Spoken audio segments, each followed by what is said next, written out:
The 1970s gave us legendary music that still echoes through speakers today. But behind every classic hit were dozens of records that crashed harder than a drum solo gone wrong. Some were too weird for radio, others were too safe for fans, and a few were just plain disasters from start to finish.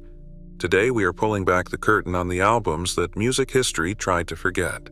So join us as we explore 25 music albums from the 1970s that failed miserably. When artists reach superstar status, the pressure to maintain perfection becomes crushing. Record labels demand hits, fans expect brilliance, and one misstep can derail everything. The music industry of the 1970s was particularly unforgiving. There were no second chances for a bad album, and there were no streaming playlists to give forgotten tracks new life. If your record flopped, you vanished from radio rotation and record store displays almost overnight. These failures did not just hurt sales. They destroyed careers, bankrupted labels, and left musicians wondering if they would ever work again. The stakes could not have been higher, and the wreckage left behind tells a story of ambition, miscalculation, and dreams turned to dust. Lou Reed had already shocked the world with the Velvet Underground, so fans thought they had seen his wildest experiments. They were wrong. In 1975, Reed released Metal Machine Music, and calling it music was generous. 4 sides of vinyl were filled with nothing but guitar feedback, static, and electronic noise. There was no melody, no rhythm, and no vocals. It was 1 hour of screeching, buzzing chaos that sounded like a radio station losing its signal while someone tortured a guitar amp. Reed called it avant-garde art, a meditation on sound itself. Critics suspected it was revenge against his record label. Fans were simply baffled. Record stores reported customers returning it, demanding refunds, and asking if their copies were defective. Radio stations would not touch it. Even Reed's most devoted followers could not defend it. The album sold poorly and was pulled from shelves within weeks. Decades later, some experimental music circles tried to reclaim it as misunderstood genius. But in 1975, Metal Machine Music was nothing short of commercial suicide. It proved that even icons could destroy their credibility with one spectacularly bad decision. If Metal Machine Music was too experimental, Paul McCartney's Wildlife suffered from the opposite problem. It was too rushed, too sloppy, too careless. Fresh off the Beatles' breakup, McCartney launched Wings with high expectations. Fans wanted another masterpiece like Abbey Road or Let It Be. Instead, they got Wildlife in 1971, an album recorded in just 1 week. McCartney insisted the rushed timeline would capture raw spontaneity and organic energy. What it actually captured was a band that sounded unprepared and unfocused. The songs lacked structure and the production felt cheap. Nothing stuck in your memory after the record stopped spinning. Critics tore into it, calling it amateurish and unfinished. Some questioned whether McCartney had lost his songwriting touch entirely. While the album sold decently on McCartney's name alone, the reviews were brutal enough to damage Wings' early reputation. It took years for the band to recover credibility, and Wildlife remains a low point in McCartney's otherwise brilliant catalog. The lesson was clear. Genius needs time, and even Beatles do not get a free pass for lazy work. Bob Dylan built his reputation on poetic brilliance and musical innovation, which made his 1970 album Self-Portrait all the more shocking. Instead of delivering the next Highway 61 Revisited, Dylan handed fans a sprawling double album stuffed with bizarre cover songs, half-hearted originals, and baffling stylistic choices. The material ranged from traditional folk to crooning pop standards. None of it delivered with any particular passion or purpose. Critics were furious. Rolling Stone's review famously opened with the question, "What is this shit?" Fans felt betrayed, wondering if Dylan had stopped caring about his craft. Years later, Dylan admitted he made the album intentionally messy, hoping to push away the folk prophet image people had built around him. He wanted to be seen as flawed and human, not a spokesperson for a generation. The strategy backfired spectacularly. Self-Portrait sold initially thanks to Dylan's name, but the backlash was severe and long-lasting. Many fans walked away convinced their hero had abandoned them. The album stands as proof that even deliberate failures still fail, and sabotaging your own reputation does not make you relatable. It just makes you forgettable. David Bowie spent the early 70s reinventing rock music with Ziggy Stardust and Aladdin Sane, albums that redefined what popular music could be. So when he released Pin-Ups in 1973, expectations were enormous. What fans got instead was an album of cover songs from the 1960s, Bowie's versions of classics by The Who, The Kinks, and Pink Floyd. On the surface, it seemed like a tribute to the music that influenced him. In execution, it felt lazy and uninspired. The glam rock production was there, but the emotional depth was not. Bowie's interpretations added little to the originals, and fans who wanted bold new Bowie creations felt shortchanged. Critics called it filler, a placeholder album to satisfy contractual obligations rather than artistic vision. While it sold respectably in the United Kingdom thanks to Bowie's enormous popularity there, it received a much cooler reception elsewhere. Many saw it as a step backward for an artist known for leaping forward. Bowie would bounce back quickly with his next projects, but Pin-Ups remains a forgettable detour in an otherwise groundbreaking decade. It showed that even the most innovative artists sometimes run out of ideas and reach for the easiest option available. But here's where things get even more interesting. While those failures came from creative missteps, some albums crashed because of terrible timing or circumstances beyond the artist's control. Fleetwood Mac's Kiln House arrived in 1970 during one of the band's darkest periods. Founder Peter Green, the bluesy genius behind their early success, had just left due to severe mental health struggles and substance abuse. The remaining members scrambled to fill the void, but without Green's vision, the album felt directionless. It awkwardly bounced between rockabilly throwbacks, psychedelic jams, and bluesy numbers with no cohesive identity holding it together. Jeremy Spencer and Danny Kirwan tried their best to lead, but the magic was gone. Critics gave it lukewarm reviews, noting the band's obvious identity crisis. Fans expecting the powerful blues rock of earlier Fleetwood Mac albums were disappointed by the stylistic confusion and lack of focus. Sales were modest but unremarkable. The album clearly showed a band in transition, searching desperately for its next chapter. It would take several more years and a complete lineup change before Fleetwood Mac found its footing again with Rumors. Kiln House stands as evidence that losing your creative leader can leave a band floundering, even when the remaining talent is undeniable.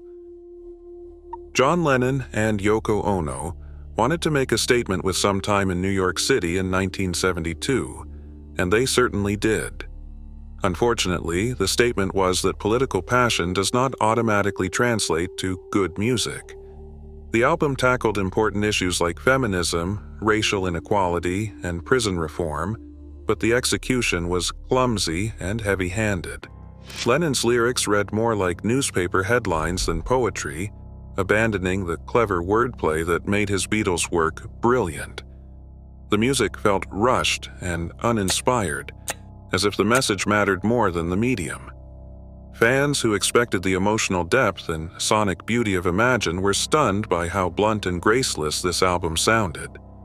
Critics complained that the songs were preachy rather than thought-provoking. Commercially, it bombed hard, peaking far below Lennon's previous solo efforts. Many considered it one of the weakest releases from any former Beatle. The album proved that good intentions are not enough. Without craft and artistry, even the most important messages fall flat. Lennon would recover his footing with later work, but Sometime in New York City remains a well-intentioned mess that nobody wanted to hear twice.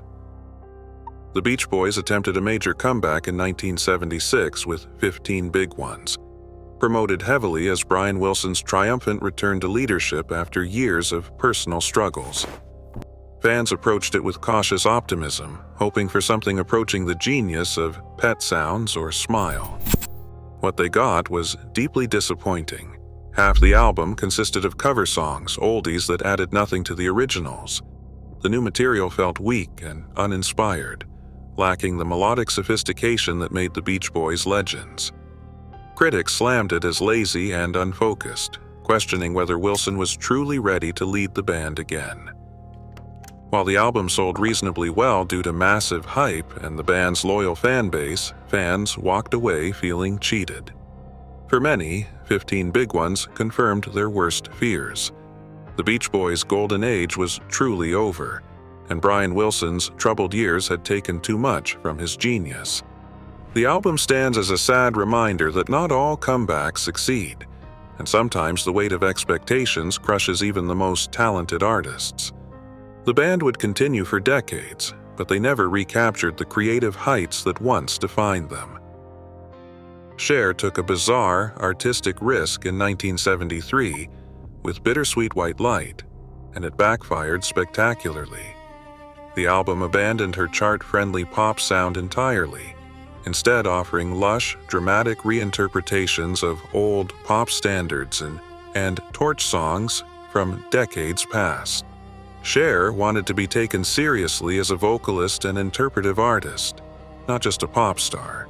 The problem was that her fans loved her precisely because she was a pop star. They wanted the sharp, modern edge that defined her hits, not their grandmother's music dressed up in new arrangements. Critics were not impressed either, calling the album out of touch and overly theatrical. Sales were dismal. It barely made a ripple on the charts, vanishing almost as quickly as it appeared. Bittersweet White Light failed because it was too far removed from what Cher's audience wanted and expected. It was artistic ambition colliding head-on with commercial reality, and commerce won decisively. Cher learned a valuable lesson about knowing your audience and staying true to your strengths.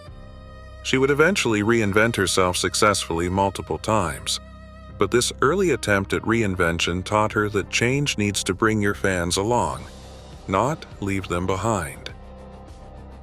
Chuck Berry's Rocket, released in 1979, holds a particularly sad place in music history. It was the rock and roll pioneer's last studio album for over 3 decades. By the late 1970s, Berry's influence on rock music was undeniable. Entire generations of guitarists worshipped him. But Rocket showed a legend struggling and failing to adapt to modern sounds. The production felt dated and cheap. The songwriting lacked the fire and cleverness of his 1950s classics. Critics panned it as a weak, uninspired send-off from someone who had once revolutionized popular music. Fans who grew up with Johnny B. Good and Roll Over Beethoven were disappointed to hear such a lifeless effort from their hero. While Berry still commanded enormous respect as a pioneer and influence, the album itself quickly disappeared from conversation. It proved that past glory does not guarantee present success, and even legends can fade into irrelevance if they cannot evolve. Berry would continue performing his classic hits in concert for years, but Rocket marked the end of his recording career. It is remembered more as a cautionary tale than a fitting farewell. Ray Davies of the Kinks always had a flair for theatrical storytelling, which made his ambitious projects exciting but risky. With Preservation Act 2 in 1974, the risk did not pay off. This sprawling double album continued a rock opera concept from Preservation Act 1, but the execution was bloated and confusing. Critics blasted it for being overly complicated with too much narrative exposition and not enough strong, memorable songs to carry the story. Fans accustomed to catchy Kinks hits like Lola and You Really Got Me did not know what to make of the political satire and the long-winded plot. The album felt more like homework than entertainment, demanding attention and patience that most listeners were not willing to give. Commercially, It flopped hard, with audiences walking away from the ambitious but bewildering project. Davies had tried to create something grand and meaningful, but he had forgotten that concept albums still need great music to succeed. The story cannot carry everything on its own. Preservation Act 2 showed that ambition without accessibility is just pretension, and even beloved bands can lose their audience when they disappear too far into their own artistic vision. Scott Walker's career in the early 70s was marked by a painful loss of creative control, and nowhere was that more evident than The Moviegoer, released in 1972. Once known for deeply personal, emotionally rich original material, Walker was now being forced by his label to play it safe. The Moviegoer contained no original songs, instead offering bland, orchestrated covers of film themes. After several commercial disappointments, Walker's label wanted something marketable and non-threatening. What they got was an album so safe it was forgettable. The record failed to chart and disappeared from stores almost immediately.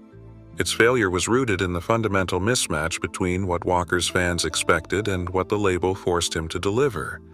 Listeners wanted the artist who had created deeply moving original work, not a crooner performing movie soundtracks. Critics barely noticed it. This began Walker's lost years, a period where label interference and commercial pressure strangled his creativity and nearly ended his career. The Moviegoer stands as a cautionary tale about what happens when record companies prioritize safety over artistry. Sometimes the safest choice is actually the riskiest, because it guarantees mediocrity and fan abandonment. Walker's struggles continued with Till the Band Comes in December 1970, an album that showed the cracks in his momentum even before The Moviegoer. Under pressure from his label after previous commercial underperformance, Walker mixed original songs with covers of pop standards and safer material. The compromise satisfied nobody. The album did not resonate with his core fans who valued his depth and artistic vision, and it did not attract new mainstream listeners either. It failed to chart anywhere. Reviews were mixed to negative, calling it uneven and half-hearted. You could hear the creative conflict in the grooves. Walker's talent fighting against commercial constraints and losing. This album cemented the beginning of Walker's career slump, a downward spiral that would continue through multiple failed releases. It proved that compromise rarely works in art. When you try to please everyone, you end up pleasing no one. Walker would eventually escape this creative prison and return to making challenging original music. But first, he had to endure years of commercial failure and artistic frustration. Any Day Now, released in May 1973, was another Scott Walker album made entirely of covers, with no original material. The label clearly hoped familiar songs would be easier to sell than Walker's challenging original work. Instead, that decision undercut everything people loved most about him as an artist: his songwriting, his originality, and his willingness to take risks. The pattern repeated: a lack of creative input and a focus on safety rather than innovation produced an unremarkable album that nobody wanted. Any Day Now also failed to chart, and it received minimal attention compared to his earlier, more adventurous work. The disappointment of this release, combined with his previous flops, left Scott Walker in creative limbo. It also opened the door for other high-profile artists to make equally disastrous missteps. Walker's lost period showed the industry what happens when labels prioritize market research over artistic vision. That approach does not create safe hits. It creates expensive failures that please nobody and waste everyone's time and money. Lou Reed's The Bells from 1979 proved that even deliberately experimental artists can miss the mark badly. Reed collaborated with free jazz trumpeter Don Cherry and others, experimenting with binaural sound effects and abandoning much of the grit that defined his best work. The result confused and disappointed critics and fans alike. While some individual tracks earned praise, the overall mood dragged. The experiments did not translate well to vinyl, and the production felt cold and uninviting. Sales were weak compared to Reed's more popular previous efforts. Singles went nowhere. The album quickly faded from prominence in conversation. Reed's misstep showed that even daring experiments need some grounding and accessibility. You can push boundaries, but you need to give listeners something to hold on to, some entry point into your vision. The Bells offered mostly confusion and alienation. It stands as evidence that innovation for its own sake is not enough. The experimentation has to serve the music, not overshadow it.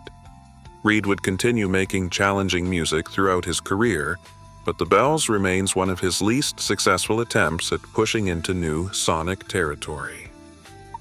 Black Sabbath entered the late 70s as undisputed heavy metal icons, having defined the genre with dark, thunderous riffs that influenced countless bands.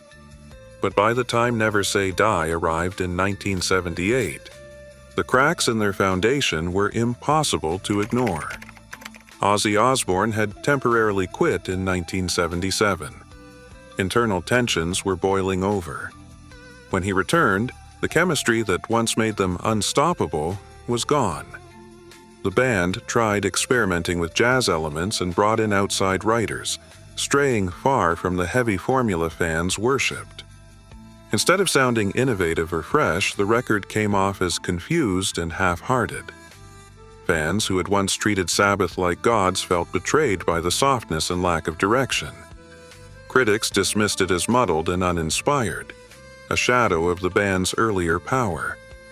Commercially, it disappointed badly compared to their classic albums. For many, Never Say Die marked the end of an era, the moment when the original Black Sabbath lineup lost its magic for good. It showed that even the mightiest bands can crumble under internal pressure and poor creative decisions. Yes embodied everything progressive rock represented in the early 70s. Fresh off the critical and commercial success of Close to the Edge, they felt artistically invincible. So they pushed even further with Tales from Topographic Oceans in 1973, a double album featuring just 4 epic tracks inspired by Hindu religious texts. On paper, it sounded groundbreaking and ambitious. In practice, it overwhelmed and exhausted almost everyone who heard it. The songs stretched endlessly, meandering without payoff or memorable hooks. Even devoted Yes fans struggled to stay engaged through the album's massive runtime. What should have been a bold artistic statement became a bloated exercise in excess and self-indulgence. Critics slammed it as pretentious and unfocused. Even some band members later admitted it lacked the tight focus that made their previous work brilliant. Though it charted respectably due to Yes's popularity, many critics and fans saw it as the moment progressive rock collapsed under its own weight. It became a symbol of prog rock's worst tendencies, all ambition and no substance. Tales from Topographic Oceans proved that bigger isn't always better, and sometimes the most artistic choice is knowing when to edit yourself. Aerosmith were America's rock and roll bad boys by the late 70s, delivering hit after hit of hard-charging guitar rock. But behind the swagger and success, the band was falling apart. Recording Night in the Ruts in 1979 was plagued by heavy substance abuse, vicious internal feuds, and creative dysfunction. Guitarist Joe Perry walked out mid-session, leaving a gaping hole in the band's sound. Producers had to bring in session musicians to finish the job, resulting in an album that felt fragmented and soulless. Instead of the raw fire fans loved from Toys in the Attic or Rocks, Night in the Ruts sounded like a tired band going through the motions on autopilot. Critics called it uninspired and lifeless. Sales fell far below the band's earlier successes, and many fans marked this as the moment Aerosmith lost its edge. The album showed how internal chaos can destroy even the most talented bands. Without chemistry and commitment, all the talent in the world means nothing. Aerosmith would eventually clean up and stage one of rock's greatest comebacks in the 80s, but Night in the Ruts captured them at their absolute lowest point. Elton John ruled the charts throughout most of the 1970s with an incredible string of hit albums and singles. But even superstars make desperate mistakes. Victim of Love, released in 1979, was Elton's. As disco fever swept the world, Elton decided to jump on the trend and make an entire disco album. By 1979, though, disco was already dying and the backlash was building. Events like Disco Demolition Night showed how intense that backlash became, with fans literally burning disco records. Elton's timing could not have been worse. Instead of blending disco with his usual musical personality, Victim of Love felt hollow and generic. Elton did not even play piano on the album, which made it sound less like his work and more like a faceless studio project. Critics tore it apart for lacking personality and emotional depth.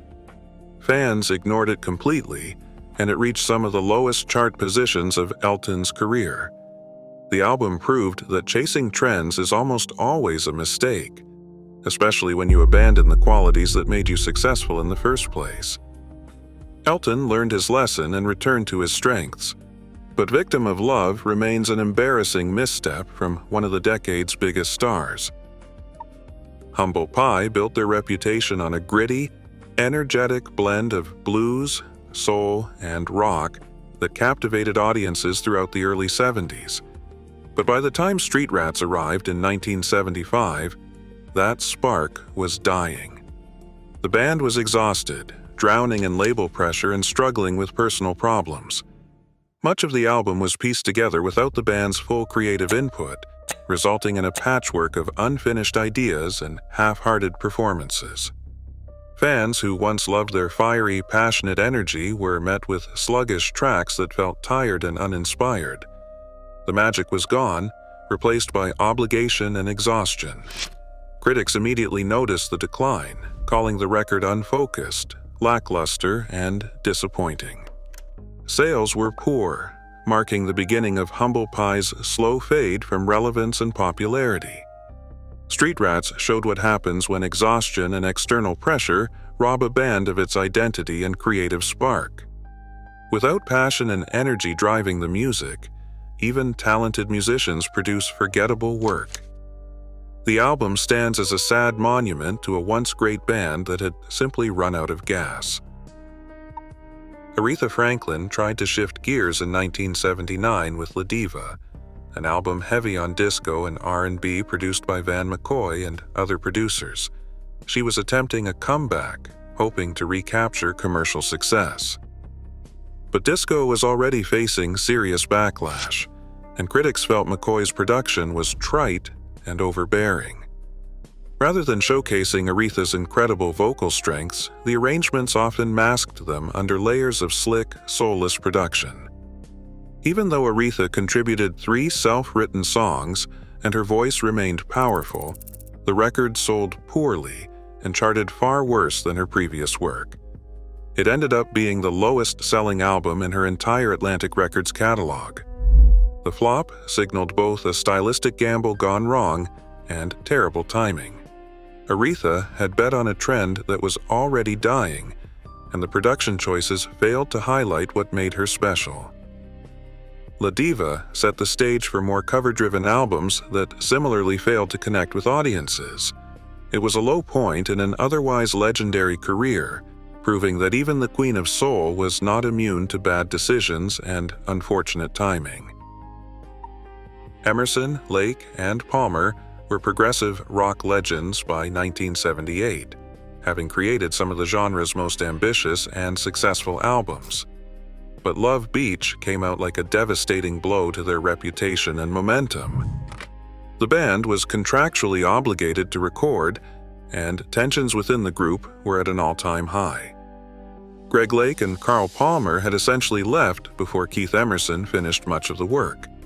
They also made the baffling decision to shift toward softer, radio-friendly pop rock with short, accessible tunes. Even the album cover, featuring a beachy, sunny aesthetic, looked more disco-era than ELP. Critics hated it immediately. Fans felt completely betrayed. This did not sound anything like the band they had fallen in love with. It charted weekly and is still often called their most disappointing, embarrassing album. Love Beach showed how contractual obligations and mounting internal pressures can destroy a band's artistic vision. When you are making music to fulfill a contract rather than express genuine creativity, the results are almost always disastrous. ELP's reputation took years to recover from this misstep. Sparks had built a quirky, devoted cult following through the mid-70s with their offbeat pop and clever, witty lyrics. With introducing Sparks, they attempted to adopt a new American sound, something glossier and more radio-friendly than their previous work. The shift felt forced and artificial. Listeners who loved their eccentricity and intelligence found the album bland and forgettable. The slick production couldn't hide the fact that these songs lacked the spark, pun absolutely intended, of their earlier, more daring work. The record was a commercial failure, selling poorly and disappearing quickly. Critics reacted negatively, with many saying the band had lost its essence trying to chase mainstream appeal. The unique identity that made Sparks special had been diluted in pursuit of broader success. It never charmed old fans or won many new ones. When your distinctiveness is your greatest asset and you abandon it for generic mass appeal, you end up with nothing. Sparks proved that selling out doesn't even guarantee sales. It just guarantees that your core audience stops caring about you.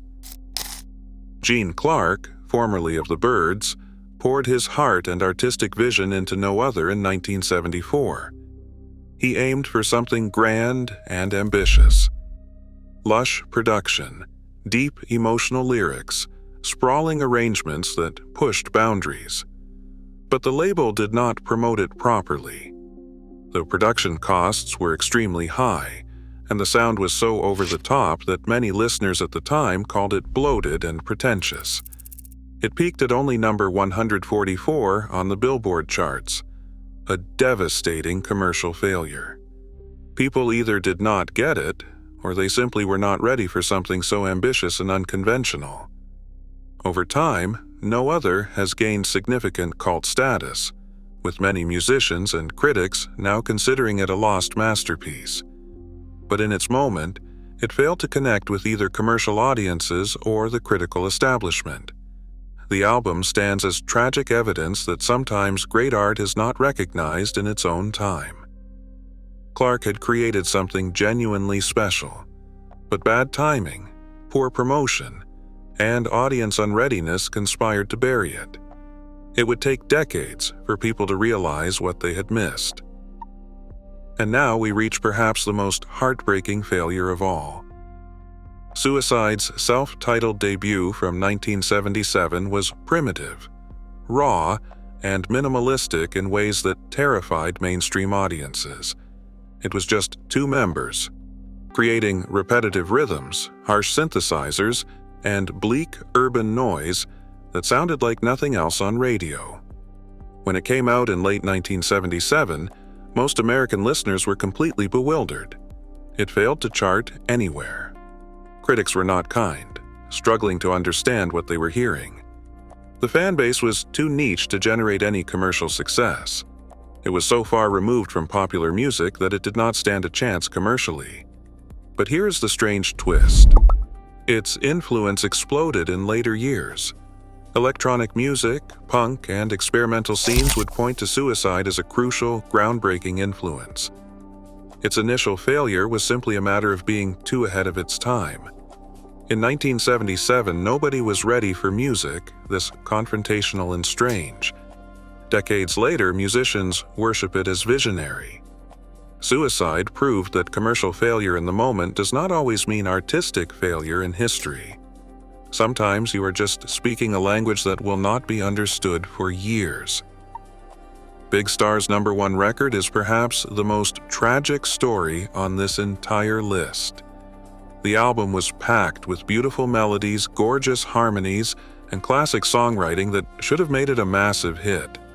But it was plagued by terrible luck from the start. The record label, Arden Stax, did not distribute it properly. It received almost no promotion. Radio stations barely played it. Even though songs like 13 are now considered classics, regularly covered and celebrated, at release the album sold poorly and was largely ignored by the mainstream. Critics liked some elements, but without any commercial muscle behind it, the album simply slipped away into obscurity. It has since become a cult favorite, deeply admired by musicians and critics who discovered it years later. But in its moment, it was one of the biggest commercial flops imaginable. Big Star's story is heartbreaking because the failure had nothing to do with quality. The music was brilliant, but without distribution, promotion, and label support, even genius can disappear without a trace. It stands as a reminder that talent and quality are not enough in the music business. Sometimes the best albums fail simply because nobody gets to hear them. The 1970s taught the music industry brutal lessons about ambition, timing, and understanding your audience. These 25 albums failed for different reasons. Some were too experimental, others too safe. Some were destroyed by internal band conflicts, others by label interference. A few were simply unlucky, brilliant records that nobody heard. They all share one thing in common. They remind us that failure is part of creation, that even legends stumble, and that commercial success does not always align with artistic vision. Some of these albums have been rediscovered and reevaluated.